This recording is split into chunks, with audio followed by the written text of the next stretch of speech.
Welcome to Owning Pleasure as a Black Woman, the podcast for accomplished Black women ready to stop surviving and start thriving.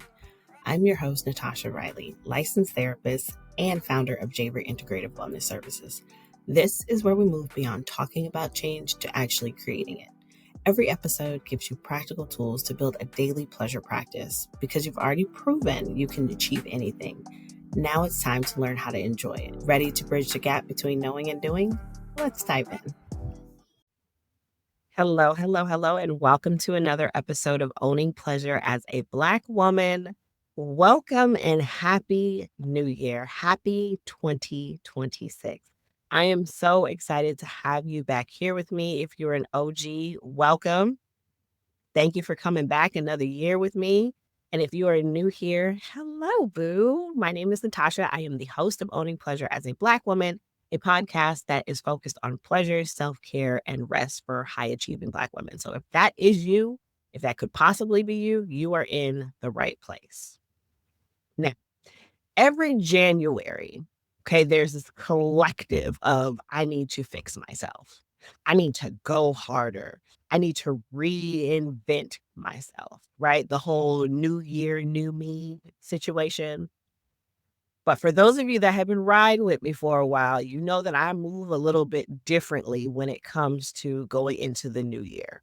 So instead of resolutions, drum roll please, my word to guide me through 2026 are space, intuition, and invest. Now, I did do some replays for you all about why I choose words, but we're still going to go into those a little bit. And then my words of last year, which were expand and repurpose. And things went really well. I've expanded in multiple areas of my life with my health, with my therapy practice, with just who expanded into that a lot.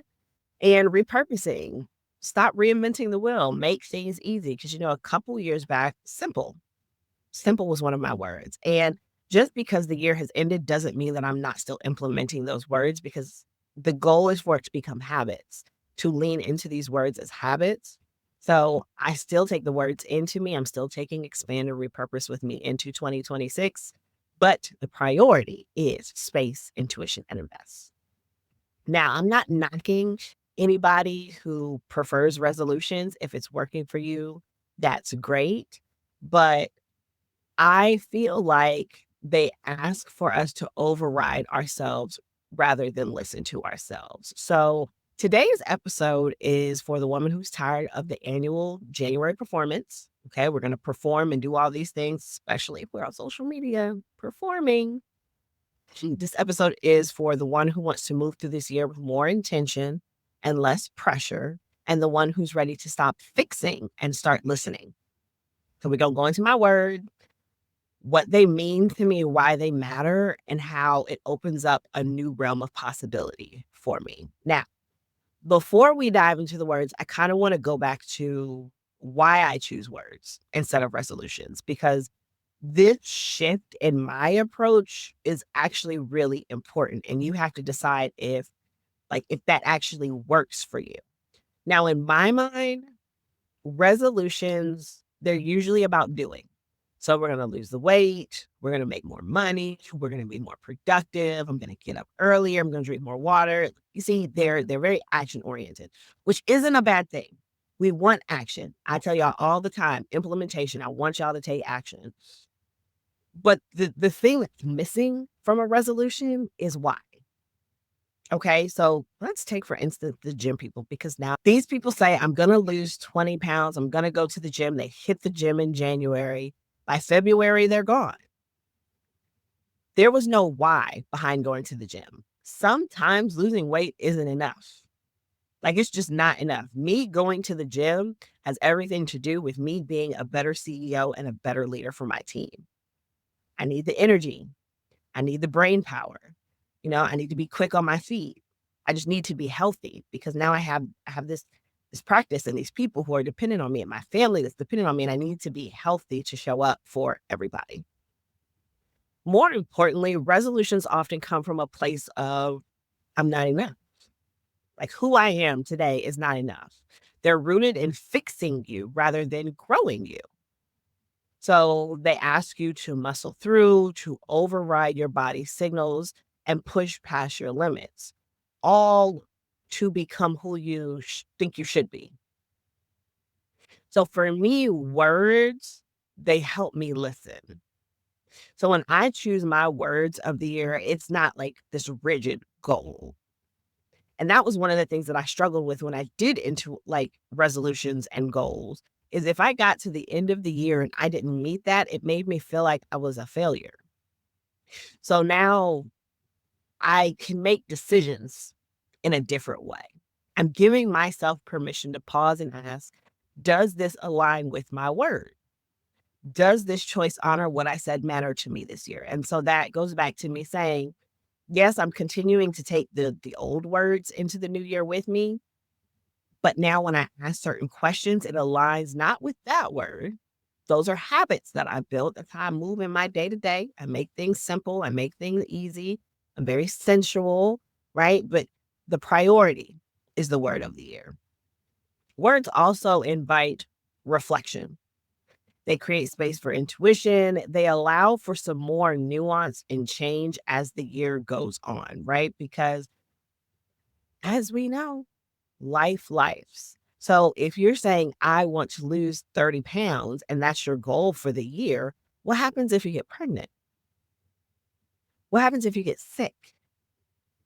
Right? What happens if all these little life circumstances come in and you don't meet that goal? Then we feel like we're stuck to it. And if we don't meet it, we feel like a failure. Me, for instance, I would feel like a failure. So that's kind of my thought process about resolutions and years. And honestly, being a high achiever, right? Being in the high achieving recovery group or a high achiever, you already carry a lot. So the last thing you need is another metric that you have to meet because you've already got a slew of them. What you need is a way to stay connected to yourself, whether you're navigating this or that. Because you'll always be navigating this or that. So you want to be able to feel grounded in yourself and stay connected in yourself. And that's what words do. So now that you kind of have the foundation, let's go into my 3 words.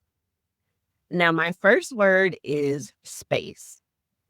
And I don't want you to think of space as passive, right? Like I'm not doing anything. Like I'm just here. I'm not doing nothing. I'm being lazy. That's not what it is. Space comes from a place of capacity. So what I realized last year is working a 9 to 5, growing a group practice of clinicians, like a team, I was doing too much.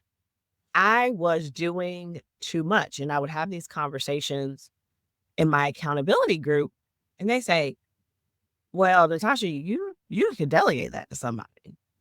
Why are you doing that? You create automation for that. And I just started looking at the areas of my life where I'm like, should I be doing that? Which space became a word that came to me. And then I think I was listening to a podcast and the lady was talking about creating space. And I was like, okay, that's not a coincidence. I look at all the little synchronicities around my life. That was one. Space is officially the word.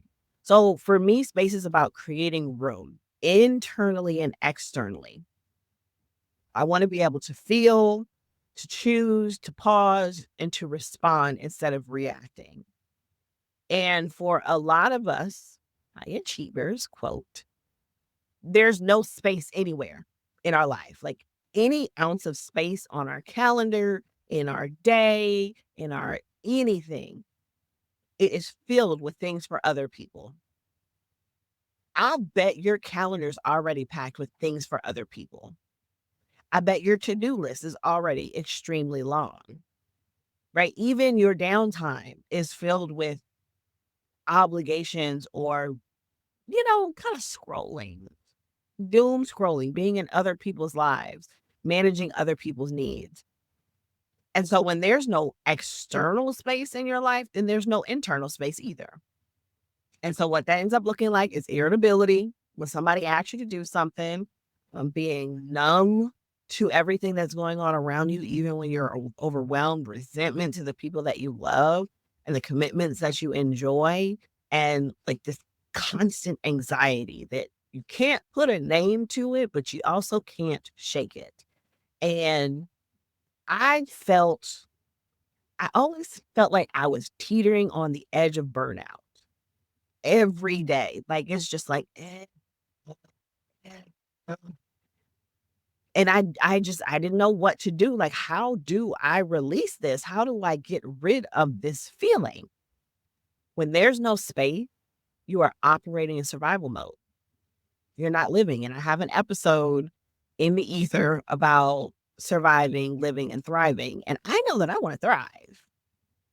I want to thrive. And I'm also recognizing that I am a model for many, whether I choose to be or not. So I am a model for my friends. I am a model for my family. I am a model for my clients. I am a model for my team. I'm a model for coworkers, right? So I am a model.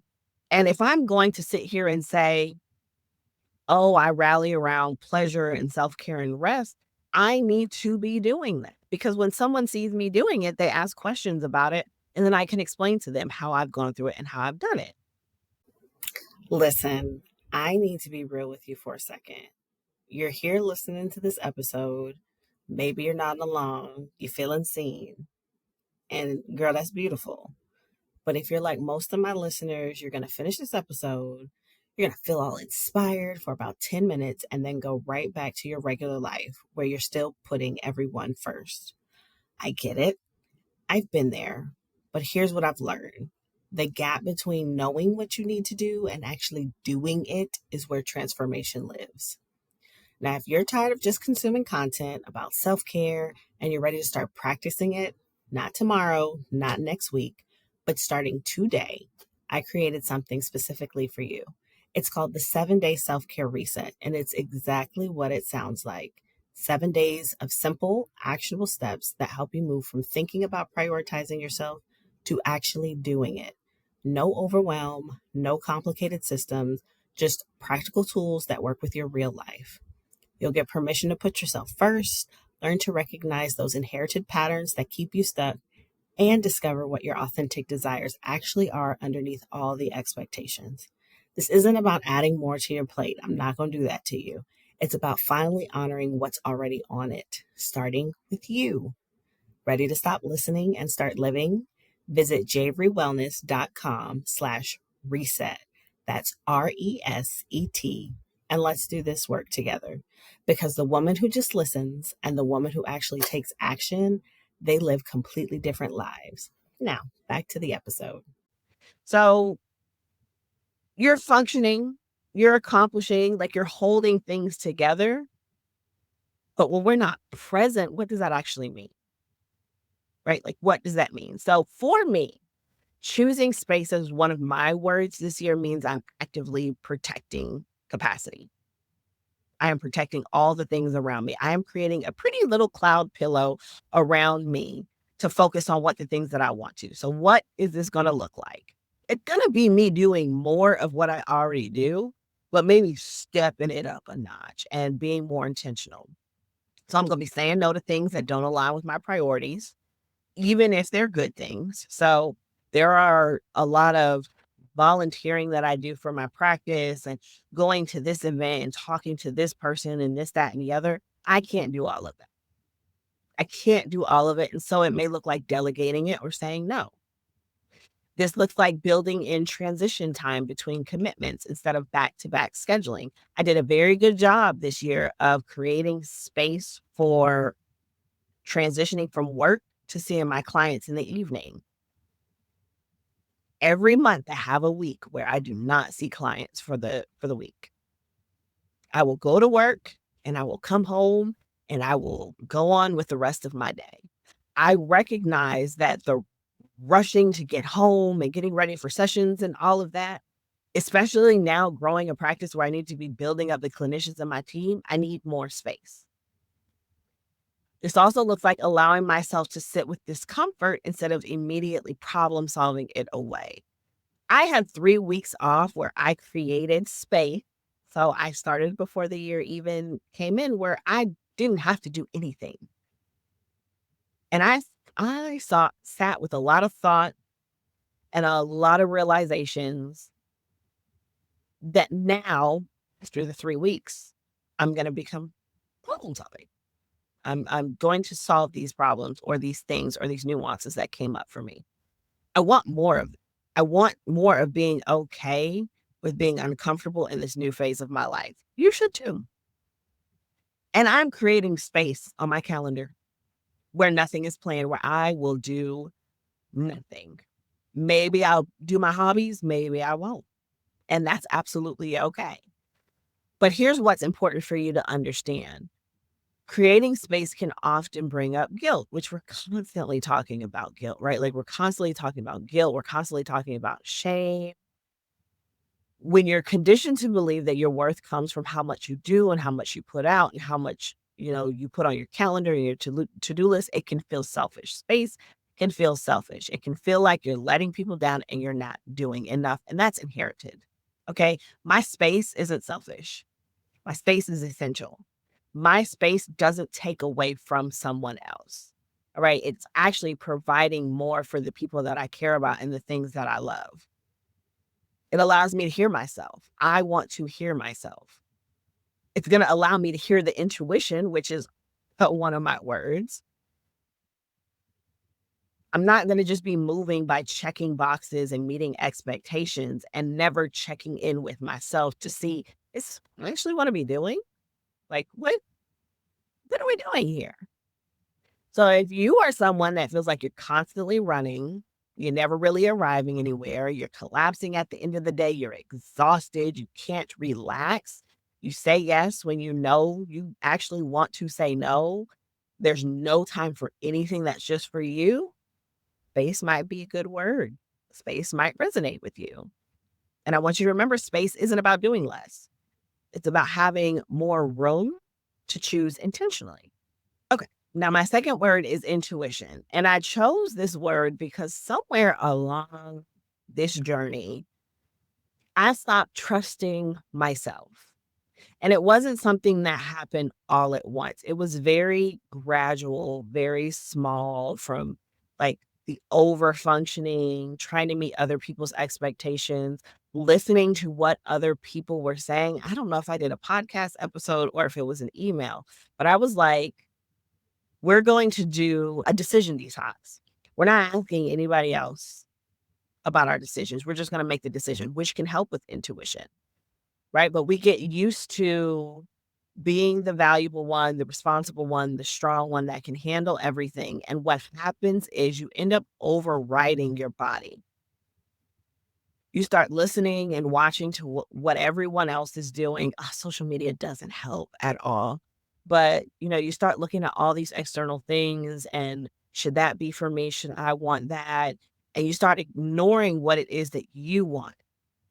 You start moving through exhaustion. You're ignoring being uncomfortable. You're dismissing gut feelings because, oh, it doesn't make sense. Like that doesn't make logical sense. Well, some things just don't make logical sense. And this is coming from somebody who's very logical. Type A, very logical. But sometimes logical is not the answer. And then in the midst of all that, we lose connection. We lose touch with our intuition. Intuition is not from the mind, which makes it really hard. It makes it really hard. Intuition is not from the mind, it's from the body. And if you are disconnected from the sensations in your body, then you're disconnected from your intuition. Now, what can intuition look like? It can look like someone asking you a question and you feel a sensation in your chest. It makes you feel tight. Your stomach starts to turn. It's just like a feeling, like you can't articulate something, but it's like, ugh, or it's an excitement when something aligns and you're just super excited and it's just like, I don't know why. I don't know why. That's your intuition. It's our nervous system connecting with us and communicating and saying, this is safe. This doesn't really feel good. And as high achieving women, we definitely navigate every day with code switching, being hyper vigilant, and constantly proving our worth. that intuition gets smaller and smaller and smaller because why? Survival requires us to override it, right? You may have learned that speaking up isn't safe, right? That you're too much, you're too sensitive, you're too big, you talk too much, you're intimidating. I'm pretty sure all of us have heard that we are intimidating at some point or another. And they served us, right? The strategies to get us through the day to day of our life served us. They helped us navigate these situations, but we have to start learning how to separate the two, right? We have to know when to switch on. I'm going out here, I'm going to protect myself, but also I'm going to lean into my intuition because your intuition doesn't disappear. Your intuition actually makes things easier for you if you listen to it. It's quiet, it's there. It's underneath all the mental chatter and the shoulds and the expectations and the fear of disappointing people and hurting people's feelings. And I mean, part of my work this year, both personally and in my practice with my clients and my clinicians, is learning how to hear it again. So this looks like me pausing before making decisions, creating space, right? We go, see how they roll into each other. Creating space to decide, well, what do I want? Not what should I want? What do I actually want? And then there's noticing the body signals, like the tension, the ease, the excitement, the fluttering, the dread, and actually using those as information, not ignoring them, not pushing them to the side.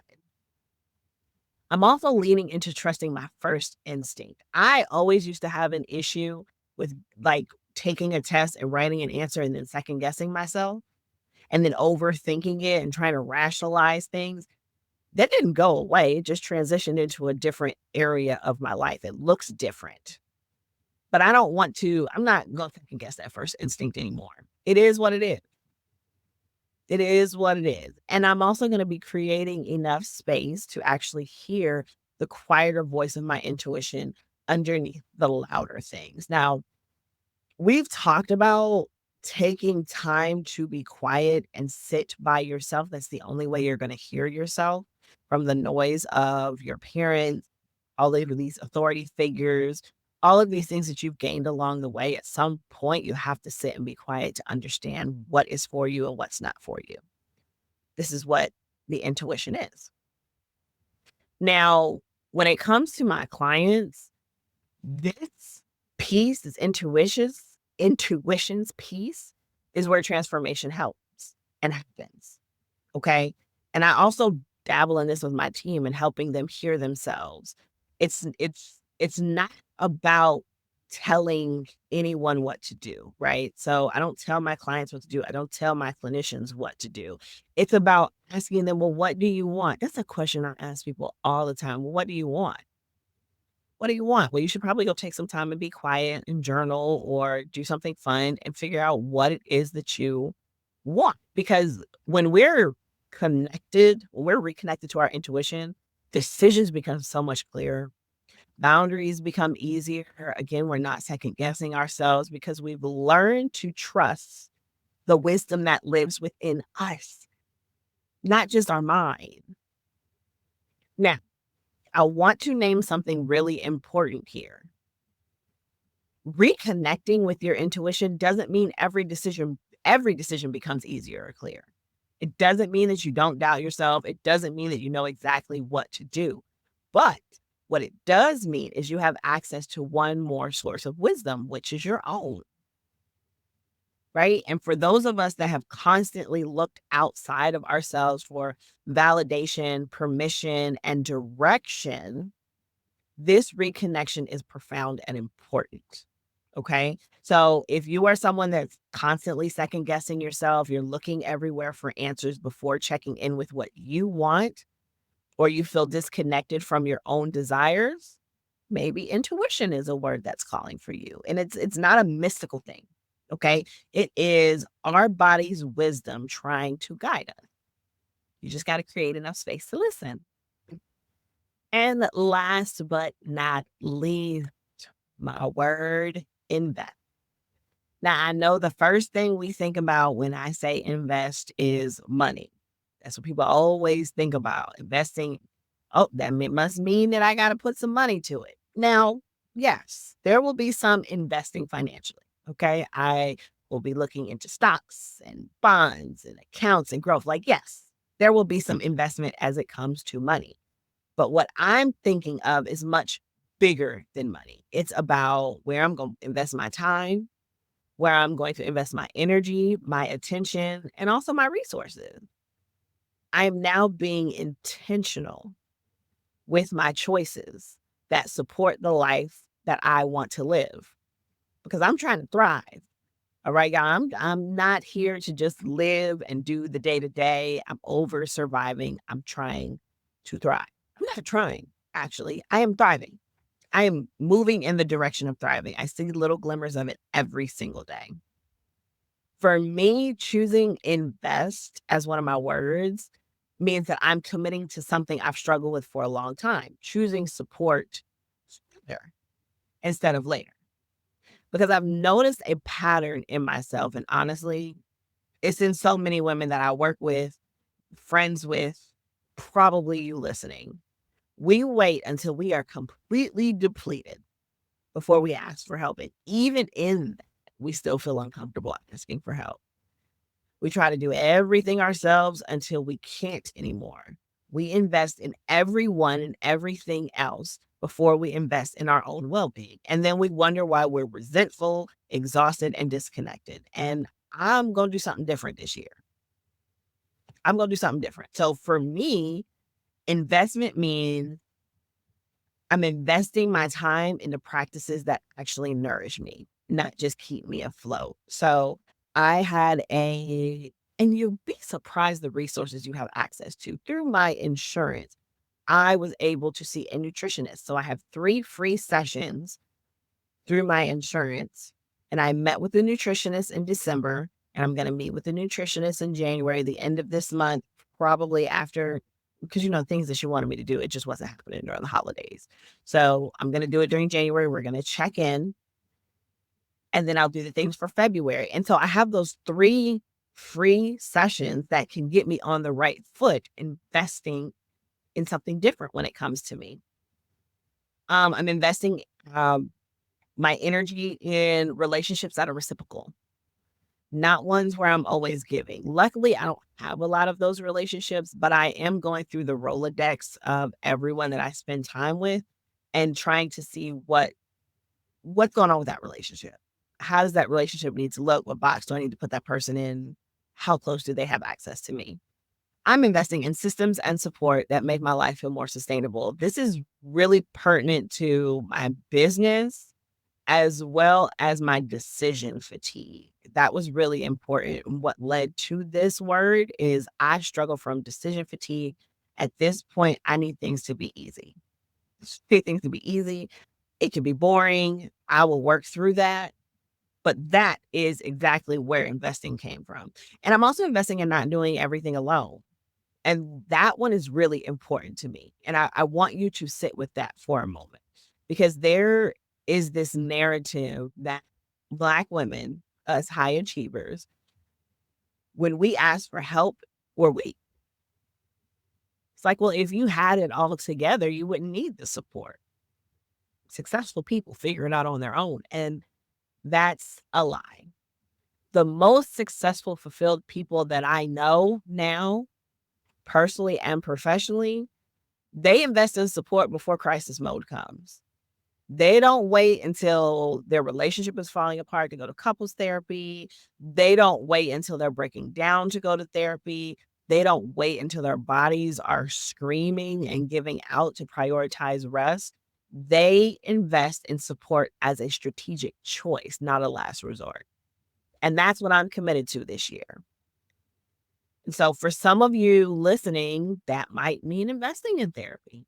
For others, it might mean hiring help for tasks that drain you, joining a community who gets it, or simply investing your time to actually implement the self-care practices you would help. So for some of you, that means you've been listening to 100 and something episodes of Owning Pleasure as a Black woman and you haven't implemented anything. And so I'm going to challenge you to implement one thing for the next 30 days. Okay. Investment isn't about spending money that you don't have or adding already to your full plate. It's about making choices that honor the life that you want to live, right? Accepting I can't pour from an empty cup. It's about recognizing that waiting until you're completely depleted is actually so you're in your health, your relationship, your joy, your capacity. It's actually very, very expensive. And I see it in the practice all the time, not just with my clients, but with my clinicians. Okay. These women are saying, I should have done this years ago. They spent years trying to figure it out alone, thinking I don't need support and convincing themselves that they can push through. By the time they reach out to somebody, they're exhausted. Imagine what becomes possible when you invest in yourself before you're in crisis. Okay. When you choose support, not because you're broken, but because like you're worthy of someone supporting you, you're worthy of that care. When you invest in practices, relationships, resources that help you thrive, not just, hey, we're not surviving in 2026. And so that's what this word means to me. And so if you're hearing it and it's resonating and there's a voice inside of you saying, I've been trying to do this alone for too long, I want you to know that choosing support isn't failure. It's probably the smartest thing that you can do if we're being honest. It's recognizing that your transformation happens in relationship. The healing happens in connection and that you don't have to carry everything by yourself. Investing in yourself it's not selfish. It's actually a strategic thing to do to get your life in the direction that you want it to go. Now, before we wrap this episode up, there's something that I want to name, and it's really, really important. Now, this episode helped you understand the concepts, right? It helped you see the patterns, but understanding a pattern and changing it safely are two different things. And so that's where we bring in the therapy aspect of where it can actually help you. It'll help you create a sustainable space, okay, without the guilt that spirals, right? Like those little rabbit hole moments that come when you start making these changes. It's going to help you reconnect to yourself and trust yourself. And it's going to help you practice the things that you want to do. This isn't something that you have to do alone. And honestly, trying to change like these deep survival patterns without support can actually make things harder and make you feel a bit more like you're failing. Okay, so let's remember that your nervous system needs safety and consistency to rewire, and that's what therapy provides. So, if you're realizing that it's like, okay, Natasha, I don't want to carry this alone. If these words resonated with you and you're ready to move from understanding to transformation, our clinicians at JV Integrative Wellness Services work with women like you every day. Okay. High achieving women who are ready to create space, reconnect with their intuition, and invest in support that actually helps them thrive. You can start by completing the intake form at javerywellness.com/get-started. There's no pressure, no urgency. It's just a clear next step when you're ready. And if you're curious about what this work might look like, but you're not quite ready for therapy, I invite you to download our free 7-day self-care reset at javerywellness.com/reset. It's designed for women who are tired of survival mode and ready to explore what thriving actually feels like. And if this episode resonated with you, I would love it if you could take like 30 seconds to leave a rating and a review. It helps other women who need this message find it.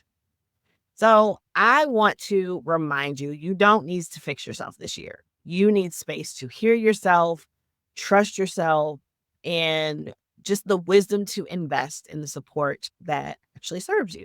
You deserve a year that feels as good on the inside as it looks on the outside. So I love you so much. I am excited to go into this new year and bring you so much more, so much more.